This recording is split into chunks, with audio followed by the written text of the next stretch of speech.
অন্ধভূমি গর্ভ হতে শুনেছিলে সূর্যের আহ্বান। প্রাণের প্রথম জাগরণে তুমি বৃক্ষ, আদি প্রাণ।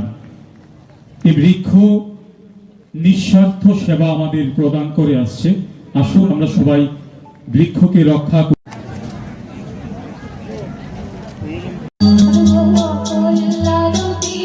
বিশিষ্ট রিহাব সেন্টার এবং খোয়াই জেলা হাসপাতালের ফলক উন্মোচন করার জন্য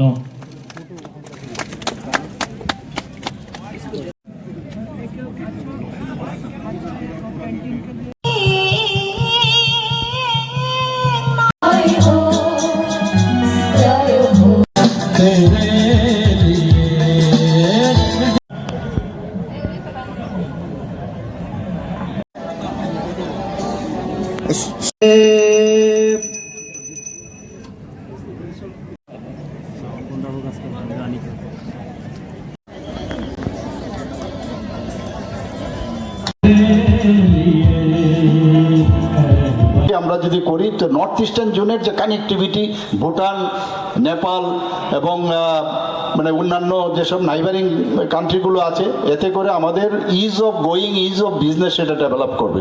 তো আমরা কাজ ছাড়া আমাদের কাছে কিছু না। মাননীয় প্রধানমন্ত্রীজি শিখিয়েছেন যে কাজ ছাড়া কাজের কোনো বিকল্প নেই।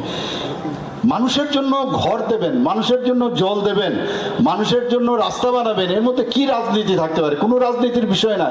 কাউকে আপনার চুল্লি দেবেন, কারোকে ধোঁয়া থেকে মুক্ত করবেন, এর মধ্যে রাজনীতির কি আছে? রাজনীতি না করেও কিন্তু রাজনীতি করা যায়। অর্থাৎ কাজের মাধ্যমে আপনি যদি ডেভেলপমেন্টের কোনো রাজনীতি হয় না, সেই দিশায় আমরা এখন কাজ করছি। আমাদের মাঝে উপস্থিত আছেন যিনি এখানে আমাদের স্বাগত ভাষণ রেখেছেন, পুরো ডিটেলস উনি বলেছেন। আমাদের এই খোয়াই ডিস্ট্রিক্টের ডিএম এবং কালেক্টর শ্রী রজত পান্ত, খুব ইয়াং অফিসার, কিন্তু আমার সমস্যা হয় আমি খুব স্ক্যান করি কিন্তু যে ফিউচারে কাকে কোথায় কাজে লাগানো যাবে। পঞ্চজিকে আমি ডেকে পাঠিয়েছিলাম যে খোয়াইয়ের ভার আপনার নিতে হবে, কিন্তু আমি অবজার্ভ করি কে কতটুকু, মানে আমার গ্রুপের হতে হবে, আমার মনের হতে হবে। আমাকে খুব করে মানে সামনে বলবেন যে আপনার মতো এরকম কাজের লোক হয় না, এত ভালো মুখ্যমন্ত্রী, এগুলো দিয়ে হয় না। কাজের মাধ্যমেই তার চিহ্নিত হয়। সেইভাবে আমরা অফিসারদের আমরা দেখি এবং ভালো কাজ করছে এখানে। আমি বলবো যে আগামী দিন আরও ভালো কাজ করবে। এখানে আমাদের মাঝে এসপি মহোদয় আছেন শ্রী রণদিত্য দাস। তো মাঝে মাঝে উনি যখন আমাদের প্রতি ফোর্টনাইটলি আমি সমস্ত এজেন্ট, এখন তো প্রযুক্তির যুগ, এই প্রযুক্তিকে সামনে রেখে যখন আমি ওনাদের সাথে প্রতি ফোর্টনাইটলি 14 দিন বাদে বাদে আমি এই প্রযুক্তিকে সামনে রেখে সমস্ত স্টেটের আমাদের যারা সেক্রেটারি আছেন তারাও থাকেন, ওনাদের সাথে কথা বলি।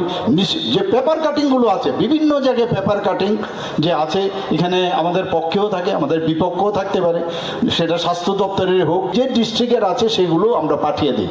ভারতবর্ষের মধ্যে এই ধরনের প্রয়োগ আমি জানি না কোনো মুখ্যমন্ত্রী কোনো প্রদেশে করে কিনা, এবং ওনাদেরকে আগাম আমরা পাঠিয়ে দিই। এখন দেখা গেছে যে কিছু কিছু জায়গার মধ্যে বলছে না এটা মিথ্যা সংবাদ, তাহলে করিজেন্ডাম দিন, যাতে প্রতিবাদ যে পত্র সেটা পাঠান, এবং যদি হয়ে থাকে তাহলে কেন হলো। তো এই যে একটা ভাইব্রেন্ট একটা সরকার কিভাবে চালাতে হয়, মাননীয় প্রধানমন্ত্রীজি শিখিয়েছেন মন কি বাত অনুষ্ঠানে। সারা পৃথিবীর মধ্যে এই যে প্রযুক্তিকে ব্যবহার করে আমাদের ছেলেমেয়েরা যারা মানে জাস্ট ইয়ং, যার উপর ভিত্তি করে যে 65% আমাদের দেশের মধ্যে যে হিউম্যান রিসোর্স, তাদের সাথে কথা বলে, মানুষের সাথে যোগাযোগ করে, এক জায়গার কথা আমাদের কাছে বলেন, মনে হচ্ছে সারা ভারতবর্ষ আমরা একটা জায়গায় বসে মন কি বাত অনুষ্ঠান শুনি।